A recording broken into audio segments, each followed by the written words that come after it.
Do you want to add text in WhatsApp status? You can write text status in your WhatsApp with just a few simple steps. Before we begin, please like this video and subscribe to our channel for more tutorials and tips.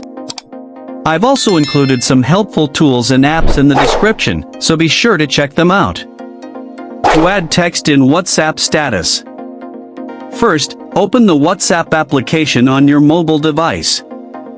Once you're in WhatsApp, tap on the Updates menu at the bottom of the screen. At the top, tap on the plus icon from the My Status section to create a new text status. You can also tap on the pencil icon at the bottom right of the screen. Now, a new screen will appear. Choose text from the top of the screen. Type the message you want to share in your status. You can customize the background color by tapping the color palette icon, and change the font style by tapping the T icon at the top. You can also add emojis using the emoji icon on the keyboard. Tap the send icon at the bottom right corner of the screen. Now, your text status will be posted and visible to your contacts for the next 24 hours.